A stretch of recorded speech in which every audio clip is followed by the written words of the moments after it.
వ్యవస్థలు నిర్వీర్యమైపోతుంటే చాలా చాలా బాధగా ఉంది.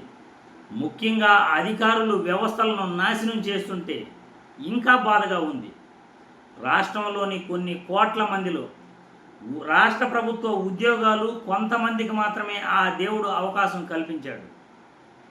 రాష్ట్ర ప్రభుత్వం కల్పించిన ఆ ఉద్యోగాన్ని సక్రమంగా నిర్వర్తించకుండా, వాళ్ళ విధులను వాళ్ళు సక్రమంగా నిర్వర్తించకుండా, రాజకీయ ఒత్తిళ్లకు లోబడి ఆర్థిక మరియు ప్రలోభాలకు గురి అవుతూ రాజకీయ నాయకులను భుజాలకెత్తుకుని మోస్తూ ఈరోజు వాళ్ళ పనిని వాళ్ళు సక్రమంగా చేయట్లేదు అనే నా అభిప్రాయాన్ని ప్రతి ఒక్కరికి తెలియజేస్తున్నాను.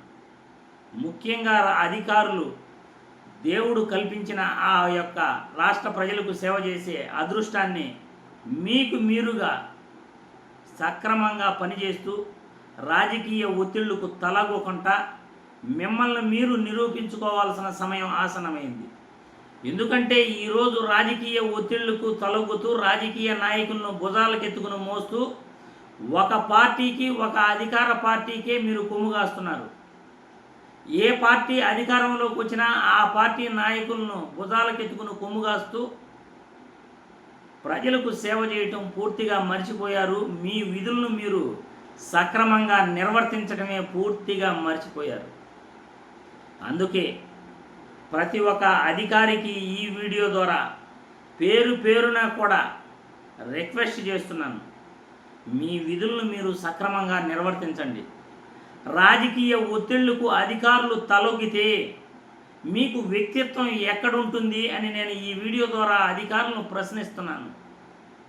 ఒక పోలీస్ అధికారి ఒక సామాన్యుడు కంప్లైంట్ చేయడానికి వచ్చినప్పుడు అతన్ని పలకరించకుండా, అతని బాధను వినకుండా రాజకీయ నాయకుల ఒత్తిళ్లకు తలొగ్గితే ఇక మీకు విలువేముంటుంది, మీకు వ్యక్తిత్వం ఏముంటుంది అని నేను పోలీస్ అధికారులను ప్రశ్నిస్తున్నాను.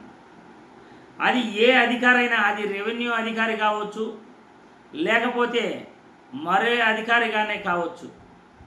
మీ ఆఫీసులకు సామాన్యులు వచ్చినప్పుడు మీరు రాజకీయ నాయకుల ఒత్తిళ్లకు తలగొకుండా మీ పనిని మీరు సక్రమంగా నిర్వర్తించినప్పుడే ఈ సమాజం బాగుపడుతుంది. మీ పైన కొన్ని కోట్ల మంది రాష్ట్ర ప్రజల జీవితాలు ఆధారపడి ఉన్నాయి అని మీరు గుర్తించాలి. ప్రతి ఒక్కరికి కూడా, ప్రతి ఒక్క అధికారికి కూడా చిన్న పెద్ద తారతమ్యం లేకుండా, అది ఐఏఎస్ కావచ్చు, రాష్ట్ర డీజీపీ కావచ్చు, ఎస్పీలు కావచ్చు, రెవెన్యూ అధికారుల్లో ఆర్డీఓలు కావచ్చు, కలెక్టర్లు కావచ్చు, లేకపోతే అధికారులు సామాన్య క్లర్కు కావచ్చు, అటెండర్లు కూడా కావచ్చు. లంచాలకు తలగొకండి, రాజకీయ ఒత్తిళ్లకు తలగొకండి. మీ పనిని మీరు సక్రమంగా దయచేసి నిర్వర్తించండి. వ్యవస్థలను నిర్వీర్యం చేయకండి అని ఈ వీడియో ద్వారా మిమ్మల్ని కోరుతున్నాను. రాష్ట్ర పరిస్థితి పూర్తిగా అధ్వానంగా తయారైంది. ఏ అధికార పార్టీ రాష్ట్రంలో ఉంటే ఆ అధికార పార్టీకి కొమ్ముగాస్తూ అధికారులు మీ విధులను మీరు సక్రమంగా నిర్వర్తించట్లేదు. దాదాపు కూడా 85% అధికారులు రాజకీయ ఒత్తిళ్లకు తలగుతున్నారు. రాజకీయ నాయకుడు కనపరిస్తే మీ సీట్లో నుండి లేచేసి మీరు దండం పెడతారు. దయచేసి అలాంటి పని చేయకండి. ప్రజలు కట్టే పన్నులతో మీకు జీతాలు ఇస్తున్నారు. మీకు జీతాలు ఇచ్చేది ప్రజలు, రాజకీయ నాయకులు కాదు.